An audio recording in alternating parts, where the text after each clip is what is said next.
first to the floor here. Pierce comes out with it. Hit the deck, first to the floor, making every big play for the Celtics today. Tatum knocks it away, trying to get it. Dives. What a play by Dave Cowell. Watch him dive for the ball right here. Look at this hustle.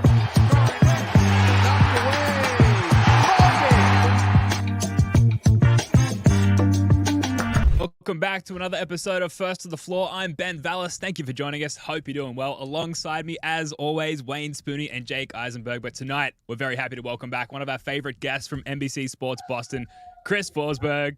Forsberg, welcome, man. How we doing? What's going on? I don't know if you can hear my dog barking in the background. He's also excited to be here. Forsberg's dog.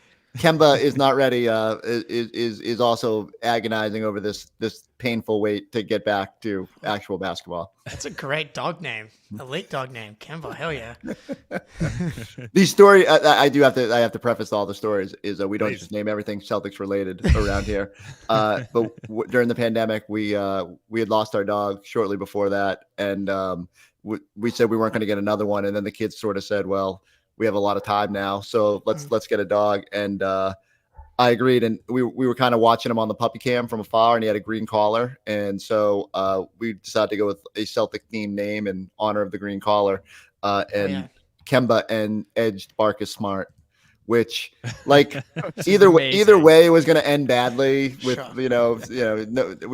everyone says they should have just named him Tatum, had the longest chance of sticking around, but he's good, and his knees are okay right now. So I was going to ask. Check the hip.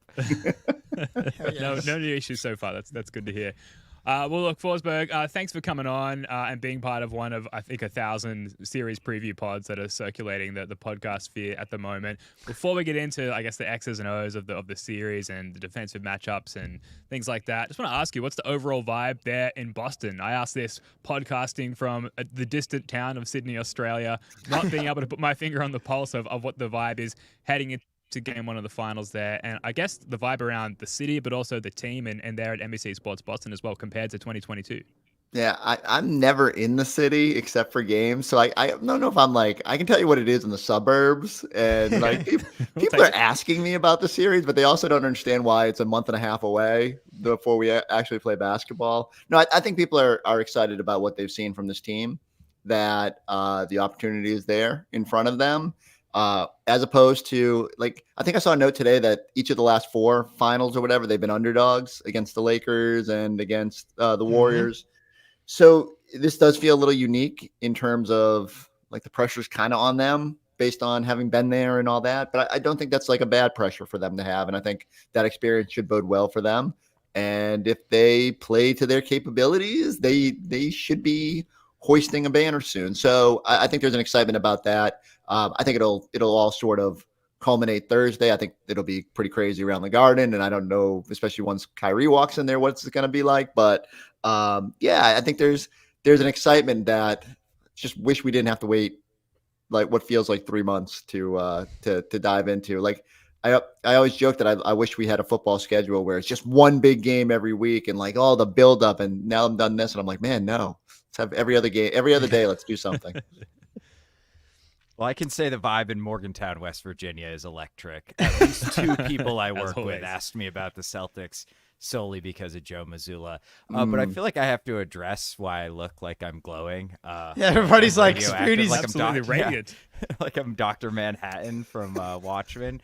I don't know. My screen is super bright right now, and I don't know how to turn it down. So I'm sorry. You're just going to have to deal Same. with it. I look a little washed out too, but so I'm just joining the club. I'm going to blame my 807-year-old MacBook.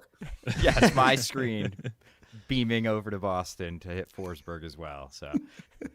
Yeah, well, the town of like 1,000 people that I live in, the guy that works at the grocery store is a Celtics fan. And so what are the odds? And so I'll be shopping and I'll just see out the corner of my eyes like, how you feeling? Celtics Mavs? Oh, we'll have to lose too. It's like, how you feeling? I'm like, not good, brother. So it's great. I've got surprisingly one Celtics fan at the grocery store that I get to check in with outside of the thousands I'm talking to every day here, though. Yeah, and Forsberg, speaking of Joe, because I'm just going to keep bringing him up for the rest of the show, I think. Obviously, 2022, we had a different coach. Things happened. Mazzulla's there now. Have you noticed anything different? I thought you were going to say, have I noticed there's a new coach? Did you realize that this isn't Ime Udoka's team? No, and I know the turnaround was way quicker in 22, but have you noticed anything different about like mindset or strategically the way Joe is preparing these guys for the finals compared to Udoka? Yeah, it's just so hard. We've only been there for a couple practices here. Like they took a couple days off after the win. They took a couple days off the last couple days, even though they told us I think they went pretty hard on Sunday. We just probably weren't allowed out there. So like Kristaps Porzingis stuff behind the scenes, we don't get too much of a glimpse of that. But like all I can go up based off is like the way the players are approaching it and how they're talking about this opportunity.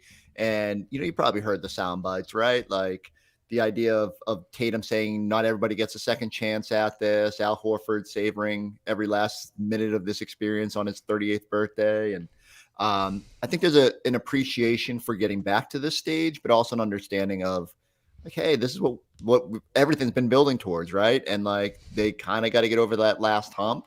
And I think they're more equipped to handle it. I think they understand the craziness of this week. Like on Wednesday, we'll do a little media day at the Garden where both teams are there. And it's sort of like that one big ramp up to opening night on Thursday.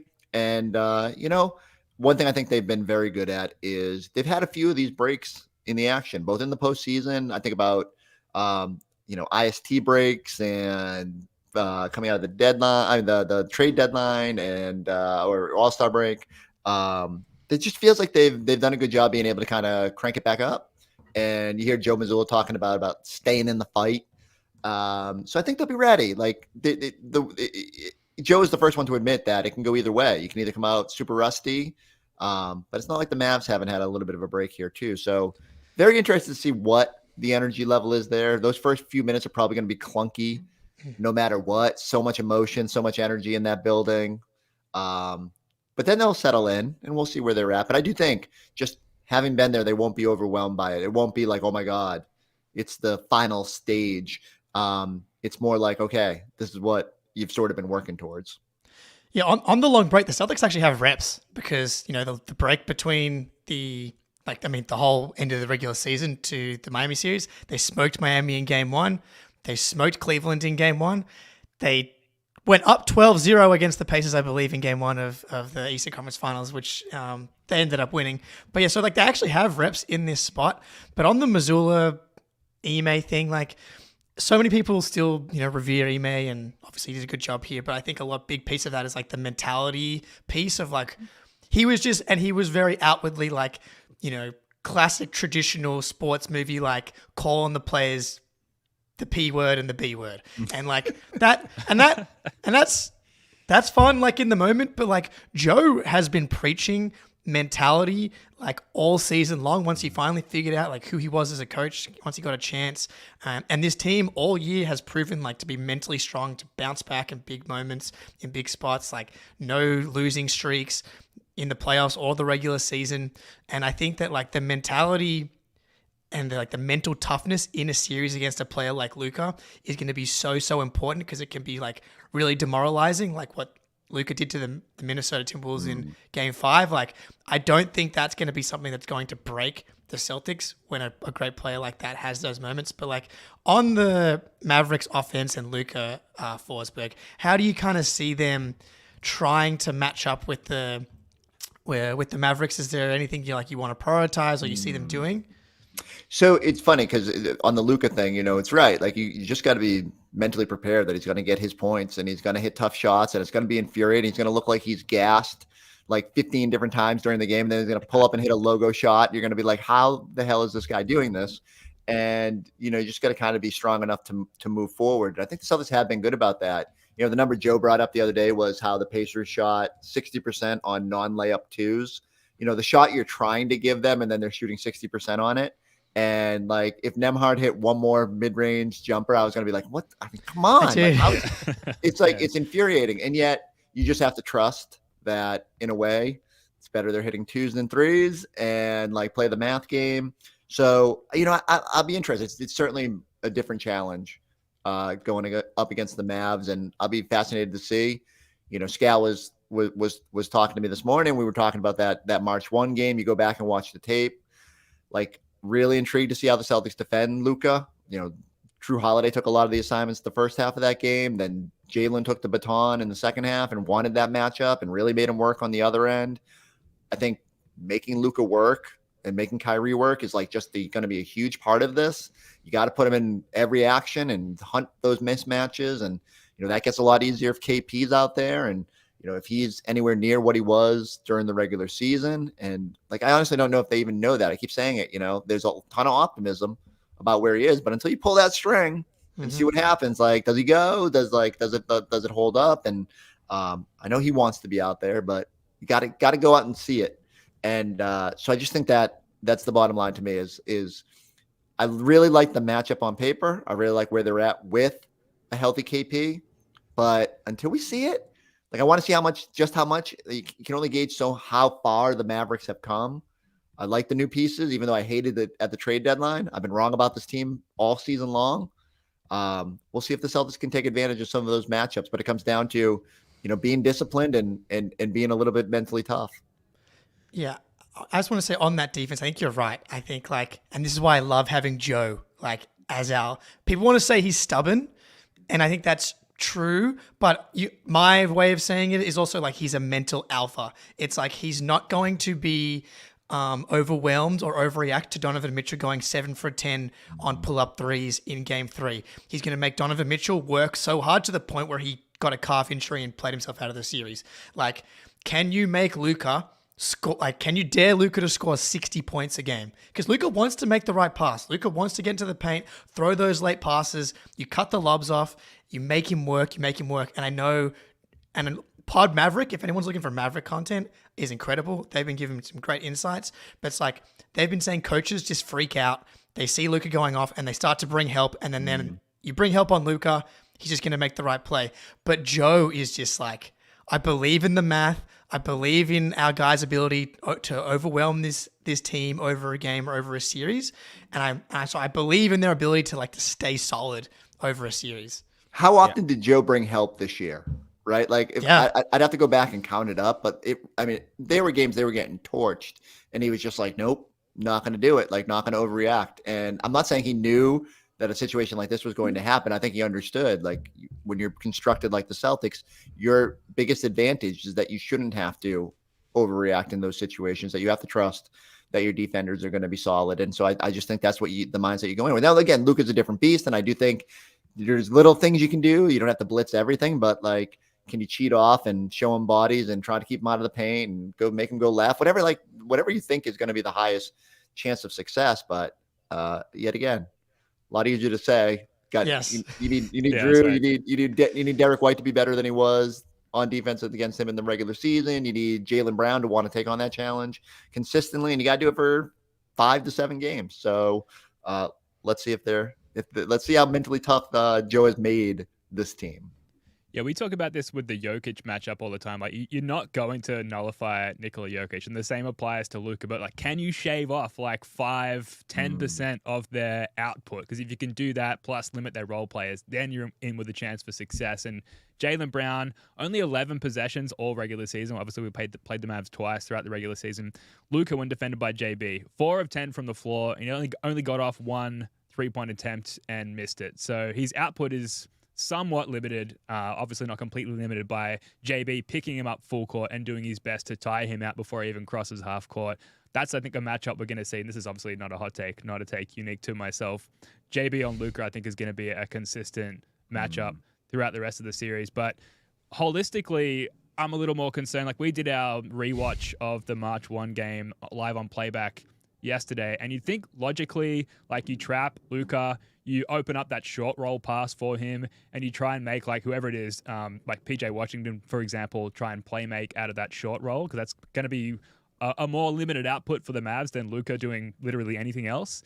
But yeah, you're right. Joe doesn't send those doubles at Luka very often and just tries to wear him down throughout the game. So it might be one of those situations where Joe's stubbornness actually works to our benefit for a change. Spoonie, like, It's worked so badly. Wow, It's wow, worked so. Not a stray there. We lost 2 games in 3 rounds. I have high expectations.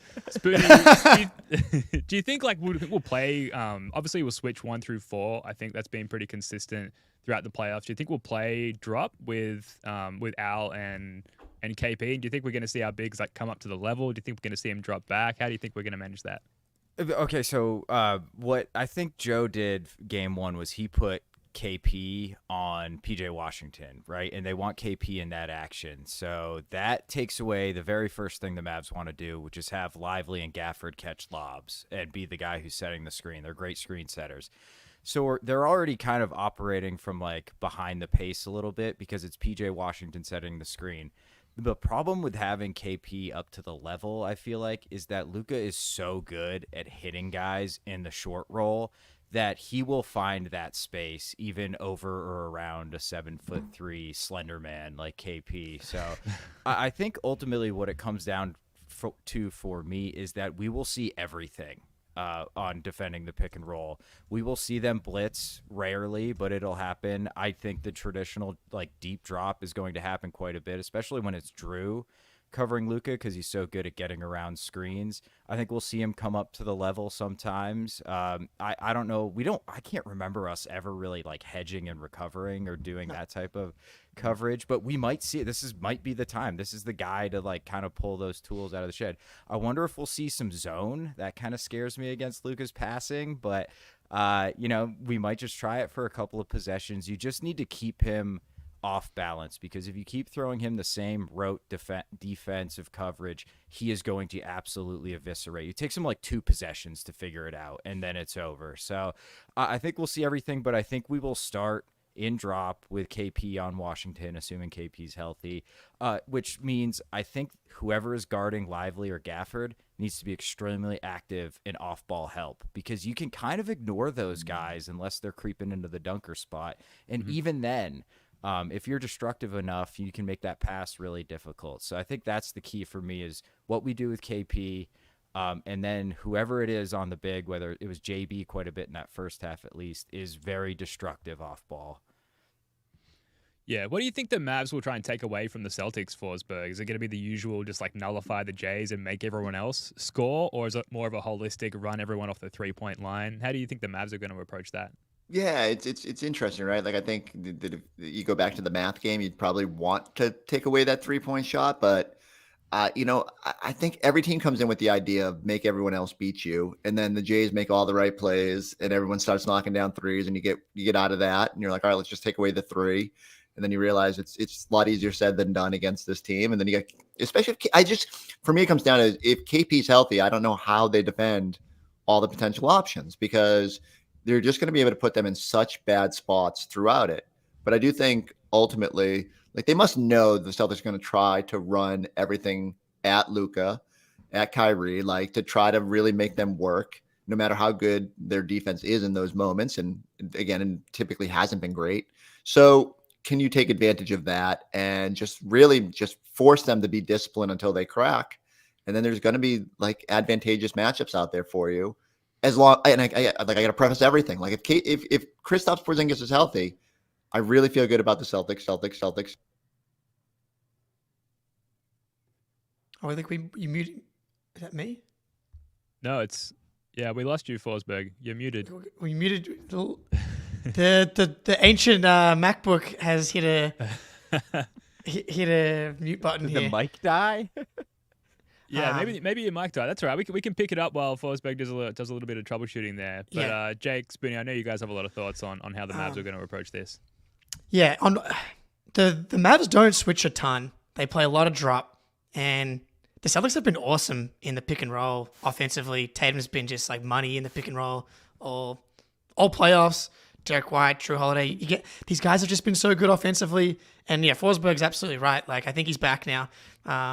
Hopefully. We got you. Yeah, I've become very confident on the KP thing being back, but that 1 second of him moving his feet in that hype video the Celtics posted, I'm like, all right, I'm in. Here we go. Tony Dobbins. Yeah, there we go. The Celtics, like, I also don't want them to overhunt at the same time. It's like, yeah, you want to go at Luka and Kyrie, but at the same time, just run your offense, man. Like, you're so hard to stop.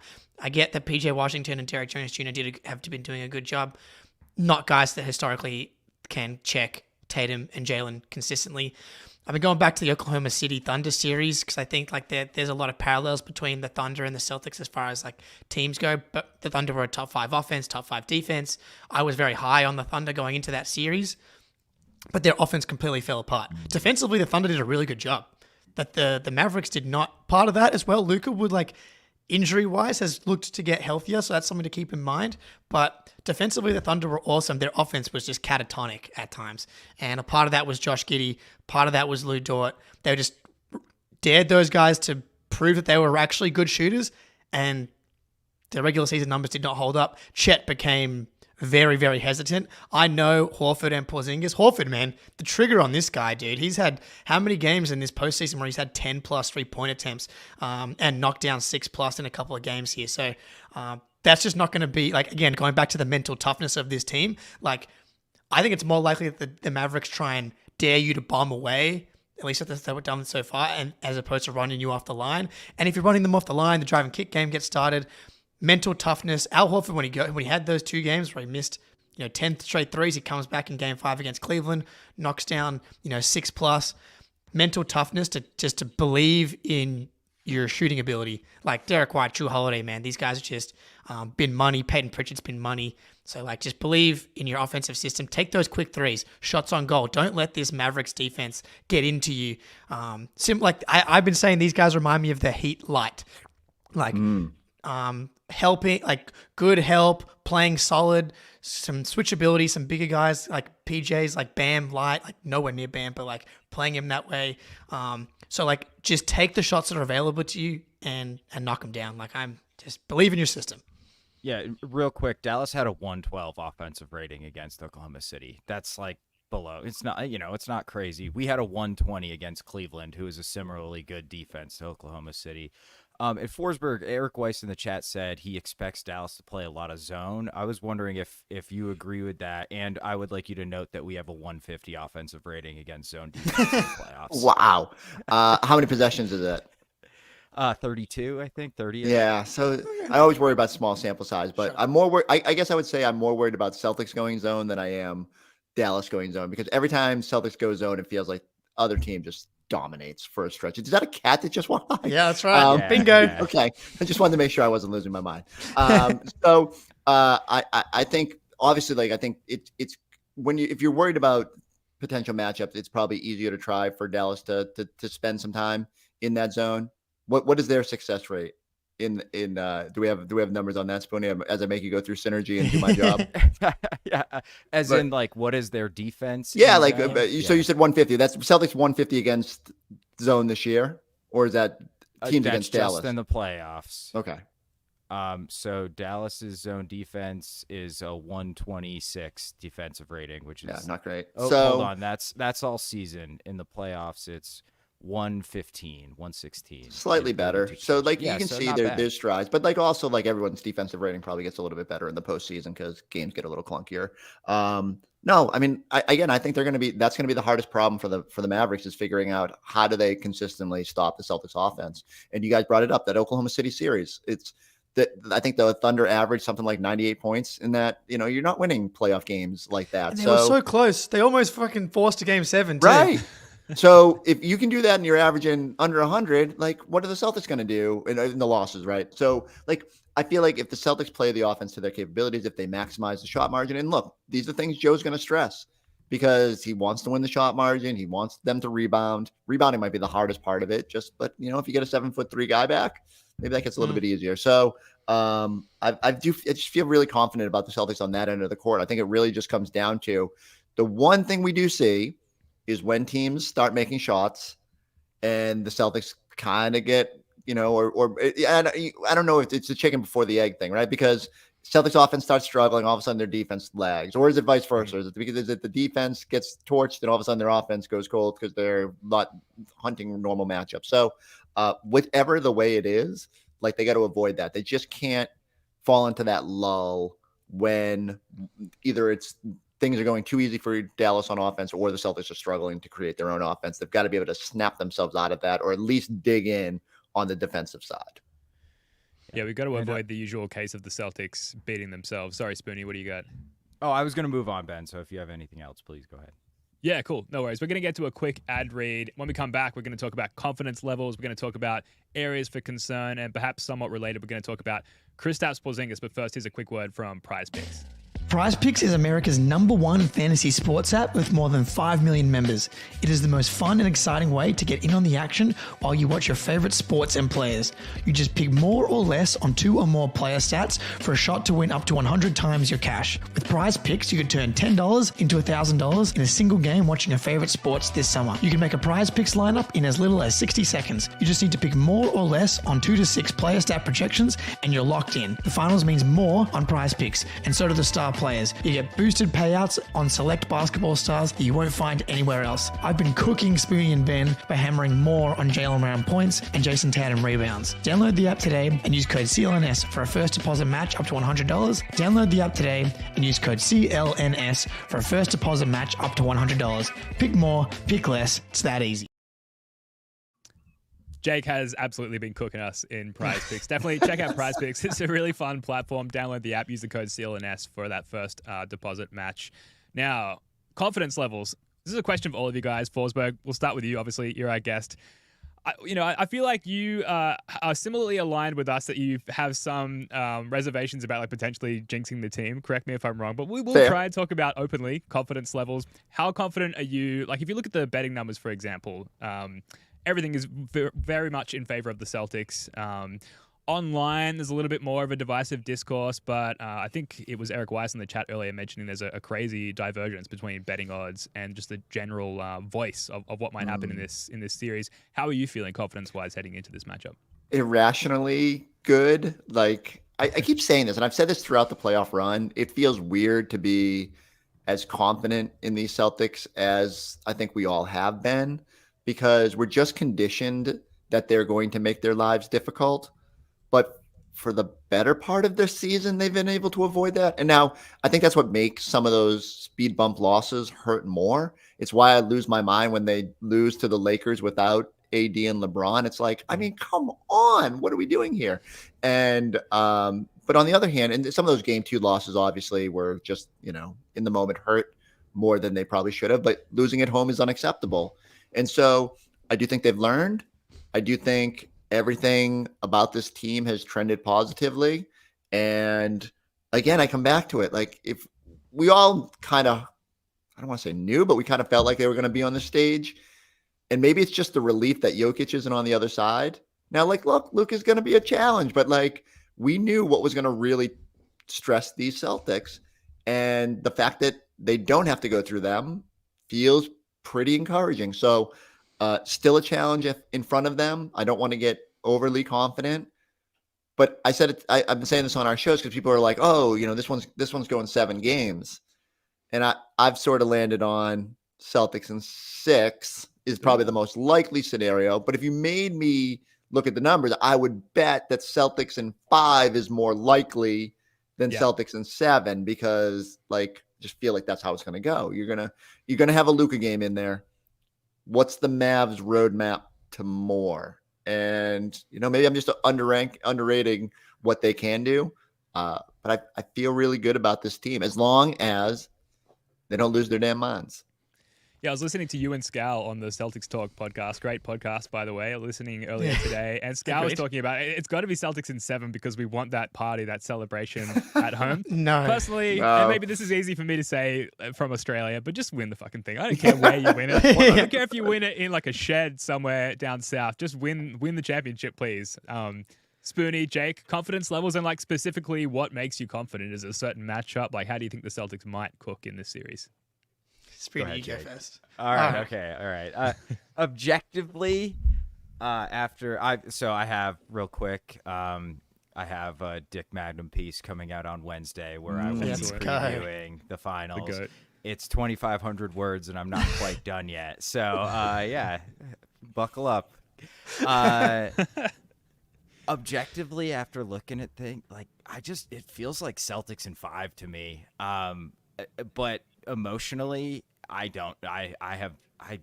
my confidence level is at like a 2. Like, I'm terrified, dude. I'm absolutely terrified.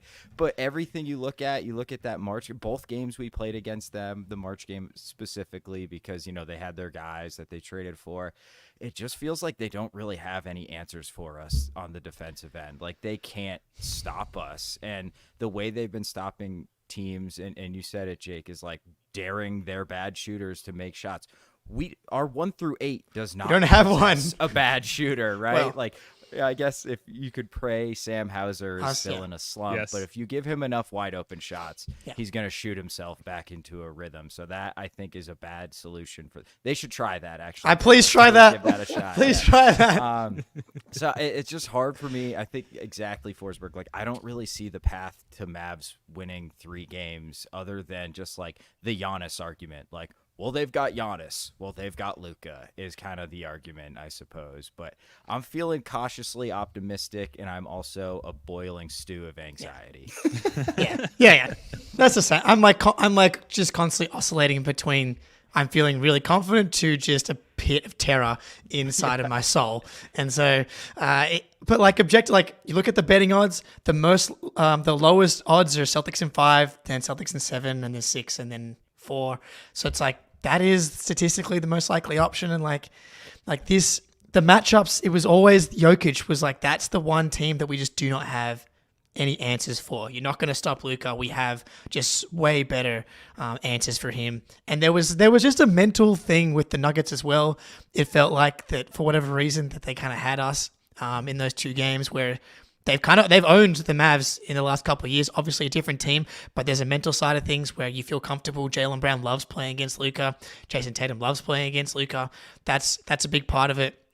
Also, just like listening to like real like Mavs content creators being like, this is going to be pretty surprising if the Mavs actually win this.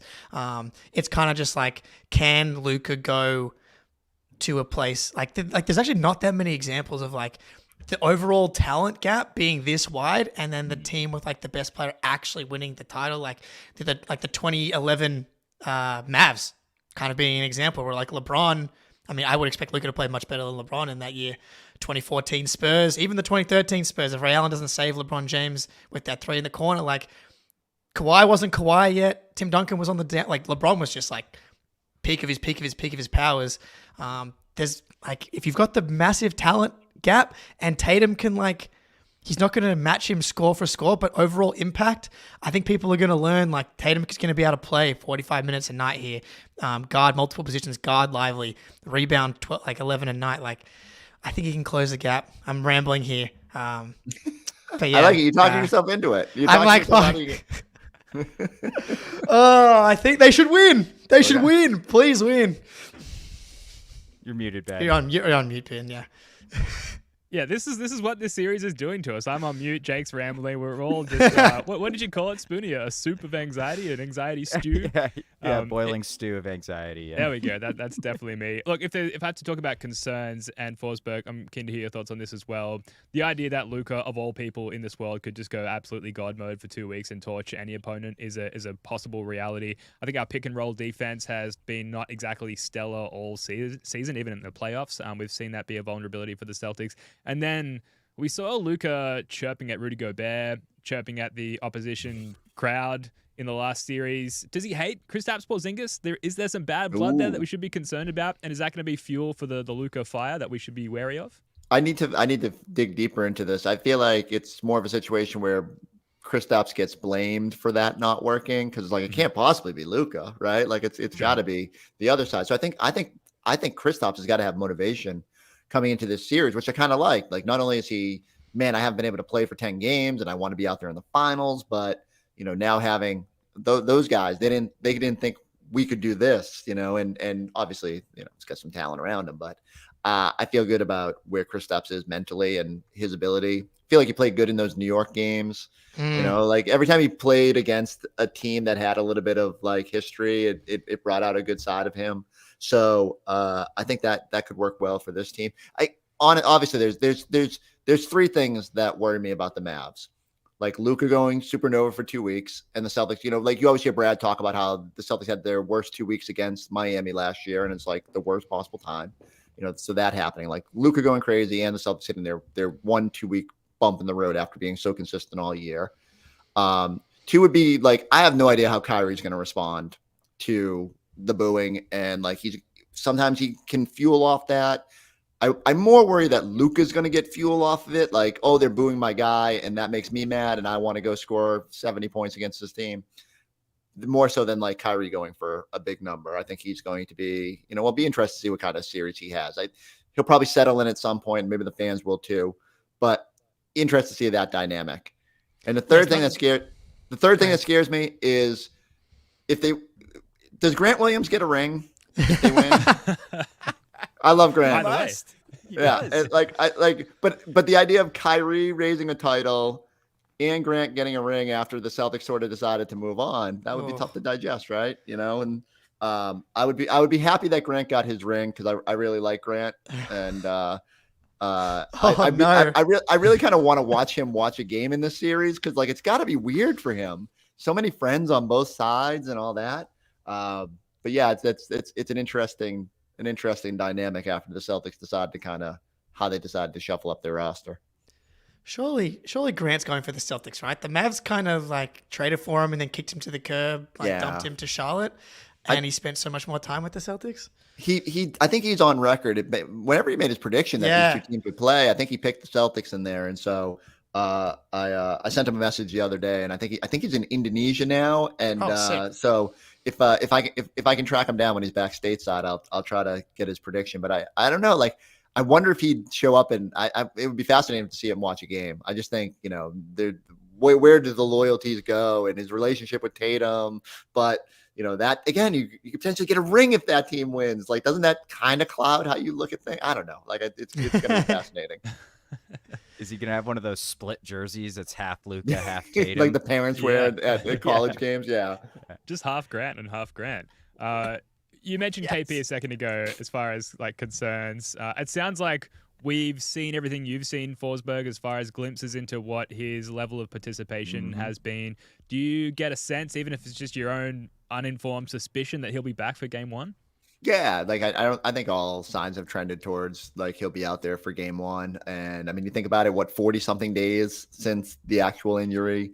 I'm trying to do quick math in my head, 6 weeks. That feels pretty good amount of time to come back from it, even if you throw it in that old 4 to 6 week window. But we don't know because it's weird. I hadn't heard about a soleus strain in my life until this year, and now like everyone's got one. They're like the hottest things in the streets. They're like Pokemon. Everyone's getting one. So I hope he's okay. Like I said, it's hard to gauge when he's just kind of skipping around the 3-point line and taking shots. I know. How about this one? Slow-mo. Tony. Look at that fast twitch. That actually looks worse in slow-mo because Tony Robbins is literally doing he's just doing nothing. But Kristaps is moving, dude. He's moving. That's all that matters. That the fact that he's out there is what's most encouraging to me. I will say, like, just from everybody you talk to behind the scenes, like they're not trying to hide anything. There's just this general sense that, they don't know. They're hopeful that he is ready to go, that they've put in all the rehab, they've taken all the diligent steps and giving him the greatest chance to get back out there. But I keep using the analogy, like you pull the string on the toy and off it goes, and you just don't know. Like it could be great, it could be fine. He's out there, he's back to himself, or it starts bothering him again. So like they won't know until it's full speed, and they're getting more of a glimpse of the full speed behind the scenes than we are. So they're the fact that no one has been pessimistic leaves me optimistic. Yeah, when he came back, I think it was against New York. I was just looking. I thought I had a tab with his stats from his first game back after his previous calf injury. I've closed the tab because I'm an idiot. But he was cooking the Knicks in that game and on fire from three and really came back effective. Slightly different situation. He's been off for longer. Obviously, an NBA Finals game, vastly different to that of a mid-regular season game. But we take from the data that's available, which unfortunately in my case is not available. I've closed the tab. But like I said, I took a glimpse at it earlier, and that is reassuring, if nothing else. Quick question, then we're going to get to an ad break, and then Jake's going to bring us back with his statistical mystery box, which is an exciting segment we've invented earlier today. Do you think that we see Xavier Tillman in this series? Like I said earlier, we watched the March 1 matchup from earlier this year, and Tillman featured pretty heavily, especially defensively, switching on to Luka. And then what about Peyton Pritchard? Do you think that this is a series for PP, or is he just going to be too, ridiculously targeted by Luka in this one?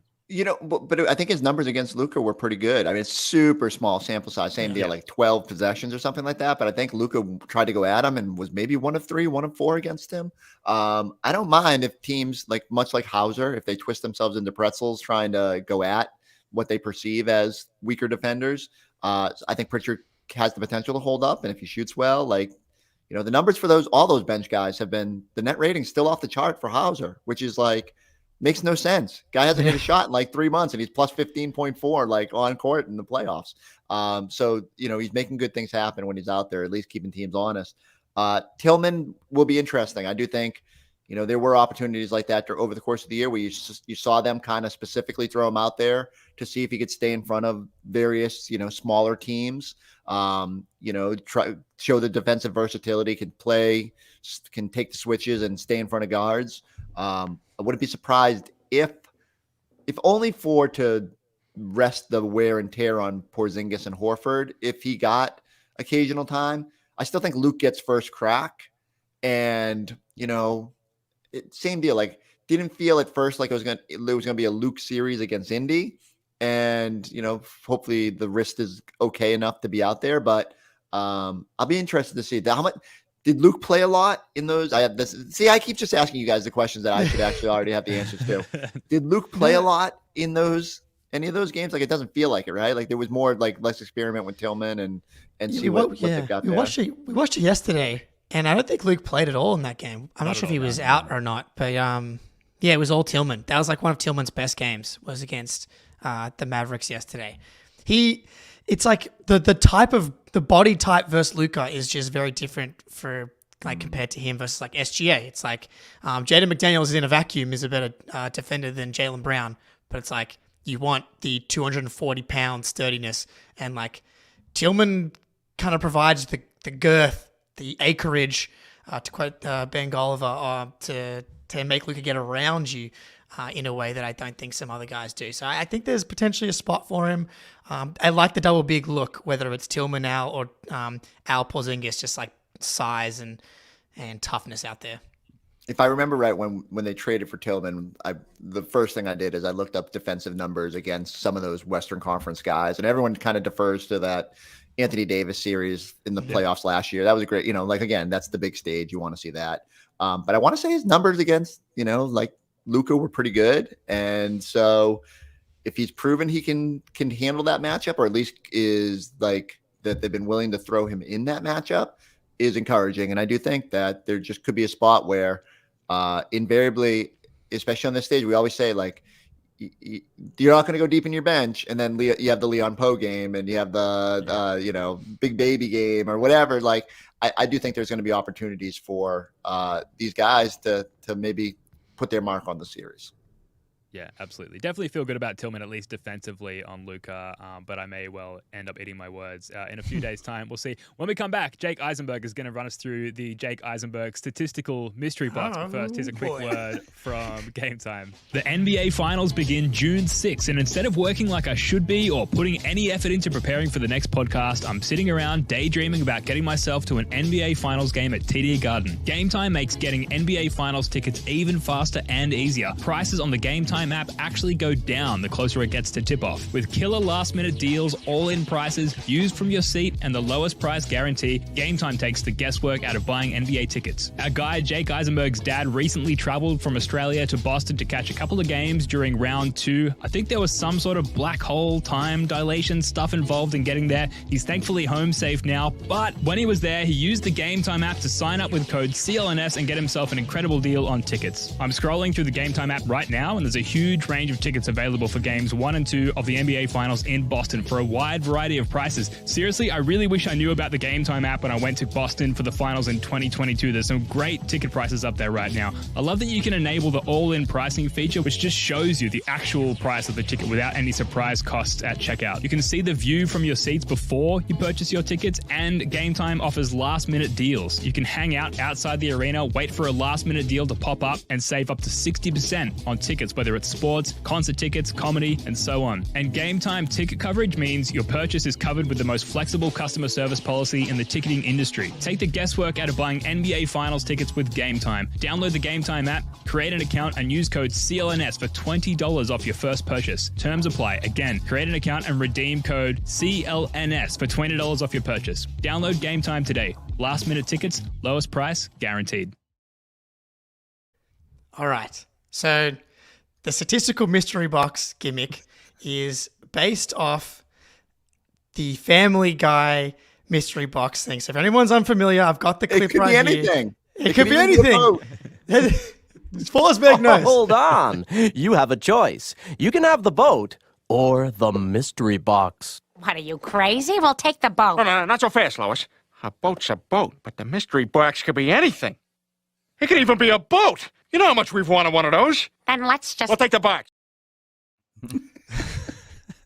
So I'm gonna give you the statistical profile of the Celtics through the playoffs, and you can take the statistical playoff profile of that player or the mystery box playoff performance in the finals. So this is really like a Jayson Tatum question more than anything else, but a way for us to chat through some of the players' performances so far.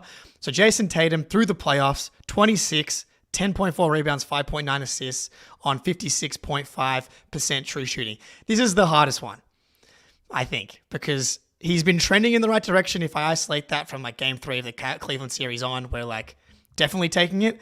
I think this is kind of like right on the edge. Forsberg, I'll throw it to you. Are you taking this? And this includes all of the defense and the rebounding as well. It's just everything we've gotten from Tatum so far in the finals. Or so I have to either take what he's given us so far, or I have to say I want the mystery box. Just which is, whatever. We don't. It could be better, could be worse.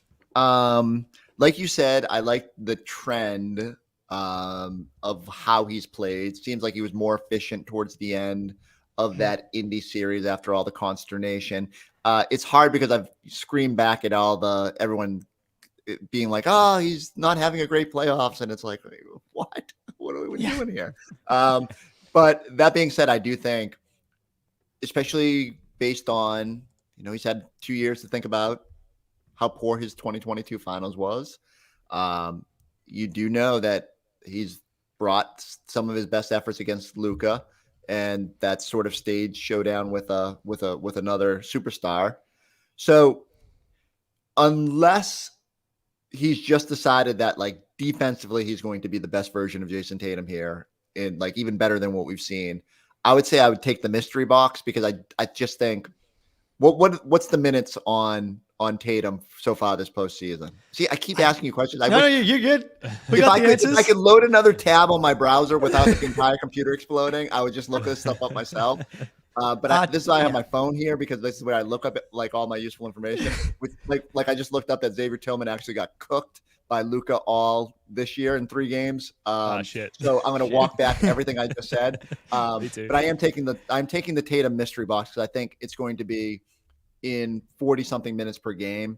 Even if you per 36 minute what you gave me, I think the efficiency is going up, and I think he's going to find a way to be even more impactful than what we've seen. I think Tatum's right on the line for me. This one is, I think this is really, really tough. I think I'm leaning just keeping where he's at, and it's because of the passing and the rebounding. I think his playmaking has been like incredibly great most of this playoffs. So I wouldn't want him to lose that, even if it would be like mystery boxing some more efficiency. But if you mystery box him into like 62 true shooting percentage, like all of a sudden he's averaging like 35. So that's a tough one, but I think I'm a coward. I'm just gonna keep it as it is. Yeah, therein lies the thrill of the mystery box. I'm pretty risk averse, and like Tatum has been fine. He's been arguably the best player, if not Jaylen, on this team through a fairly dominant playoff run so far. That said, if you get a similar version of Tatum who's hitting his pull-up at a high clip, this is going to be a short series. And so do you throw the dice? Do you risk the mystery box for that? I think we're getting enough from Tatum as it is. There's other players that I would want to roll the dice for, and I think we'll get to that soon, Jake. So for now, I'm gonna stay. I'm gonna what do they call it in poker? Fold, check, whatever it is. Check. Totally wrong. Check or fold. That's what I'm doing. Table. I'll stay. Yes. Yeah. What else you got, Jake? I think like if I was to predict, Tatum's going to go above this in the finals, but I might just take it because I think this just gives the Celtics such a high floor. With all the you guys are defense, too all the nervous. playing. I know. General, Yeah. In I know. general, you guys need like some Agreed. medication. That's just evergreen statement. Need some medication, absolutely. Jaylen, 25 points a game, 25, 6, and 2.6 assists on 61% true shooting. Forsberg. Again, okay. Now after I just browbeat you guys over not having, I think there's a world. So here's what I would say is that the only reason I would probably take it is because I don't think you're going to get the same scoring because I think he's going to expend more of his energy defensively, and that's going to naturally drive that number down. And although when I've said that he just goes out there and does both. So based on 2022 finals, I think this could be a big showcase for Jaylen to once again show just how good he is and remind people if they didn't see him hoisting that Larry Bird trophy. I'm getting ahead of myself. So I think I would take it because you need to give me like a parlay. If I can take both Tatum and Brown maintaining their efficiency, then this series is a wrap, right? Mm-hmm. Like probably need one of those guys to slump well below what they've given you for the Mavs to have a chance in this series, or at least for Luka or Kyrie to be way above. And so I think I'll take the coward way out this time and be give me the Jaylen we've seen. I'm taking Jaylen we've seen. Coward's way out as well. Yep. He's been incredibly efficient. I wish we could mystery box just the free throws because then we'd really be in business. But other than that, I think he's been great. And I think the odds of like getting CTE Jaylen are too high out of the mystery box. So give me this version. Ben? Coward's way out in this one. Yeah, I'll take the JB that we've had all day, every day. This is fine. This is a good exercise because it's like, oh, by the way, the Celtics have been really good. Yeah, I think the Tatum that's a coward's way out. This is not a coward's way out. I think taking the mystery box here is recklessly irresponsible. Getting 25 points per game on 61% true shooting from Jaylen would be like this series over. Like if he puts up 25 points a game on that type of efficiency, which I think it's very possible. Give me Jaylen in this spot. Derek White. So this is a good reminder of how good he was earlier in the playoffs. So Derek White, 17.8 points, 4 rebounds, 4.6 assists on 62.5% true shooting.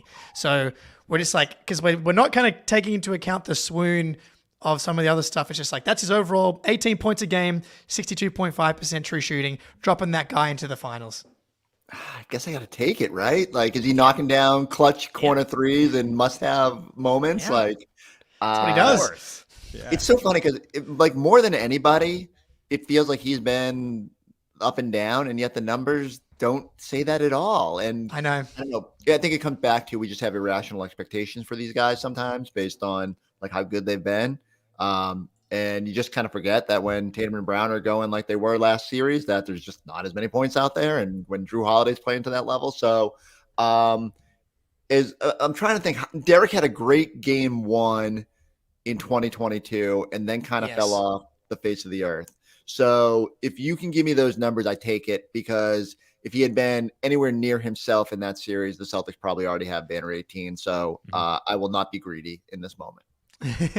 Yeah, not going to be greedy either. Give me this version of Derek White, assuming, we get it generally every game. Yeah, and he said it was like his first series was so incredibly good. Yeah, it was like it Miami anchored like our expectations going forward. And like he's not going to have 38 in a game every series. That's probably not reasonable. Let's hope he does it in the final. Let's hope, man. Give me this version of D White.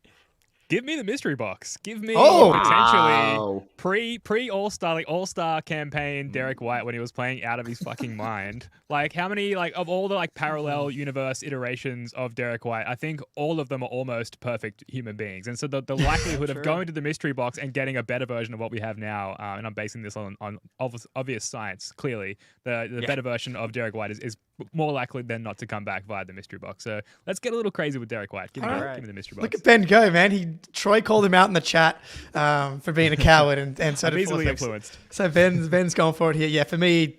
And look, this is the point though.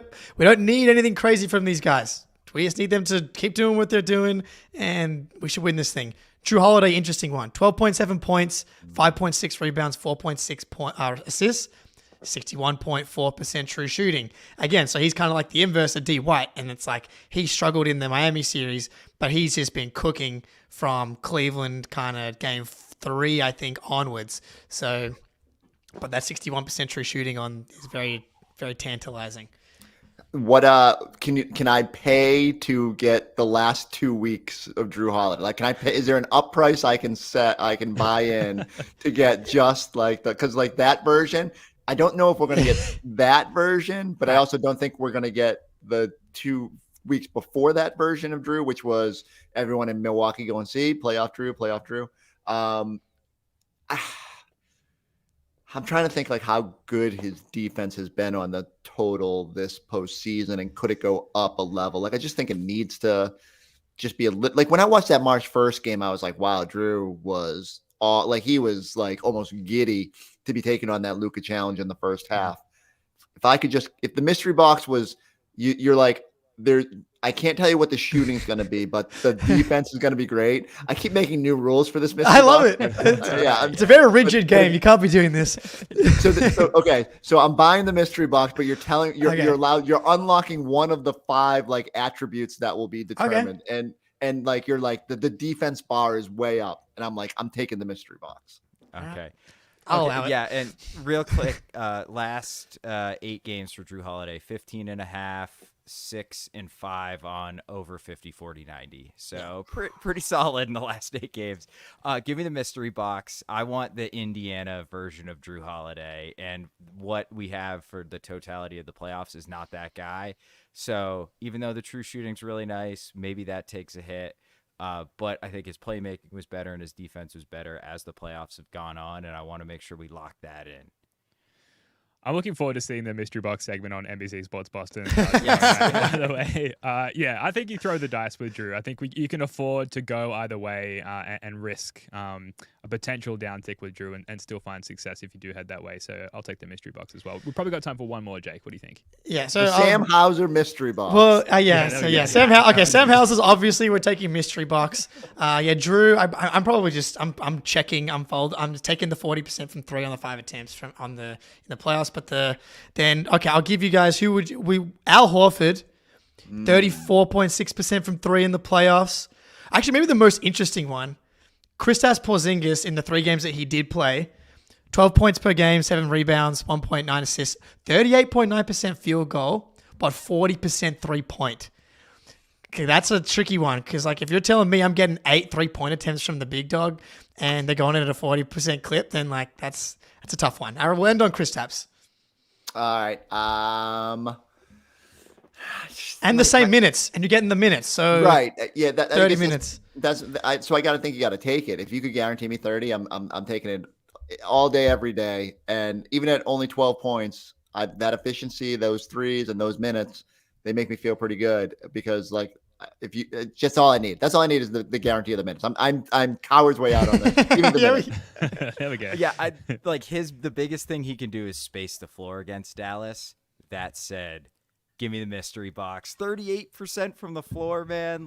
Come on, the odds of that going up are so high. We'll mystery box our way to 36, 37% from 3, and I want post-up KP back too. Sure. Like that just gives us different dimension. But I think this is a tough one. Yeah, this one's really close. Well, if he comes out of the box injured, I'm going to be really pissed.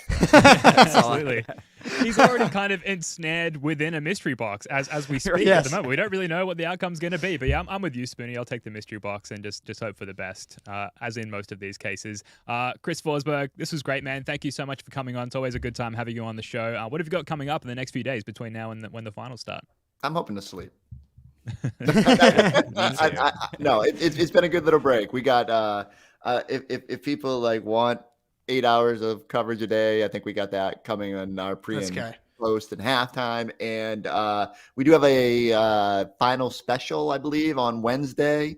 The days all blend together even while we wait. I really wish I had just gone into hibernation for 9 days and then someone shook me on Thursday and said it's time to go. Yeah, I wish I could opt for that. Absolutely. All right, that's going to do it for this one. Thank you so much for joining us. We'll be back on Wednesday night live at 8 p.m. East with Dan Greenberg, a.k.a. Stool Greeny of Barstool Sports, for one last appetizer before the madness of the NBA Finals tips the following day. Forsberg, Spoonie, Jake, love your work, guys. Until next time, go Celtics. I love the Celtics!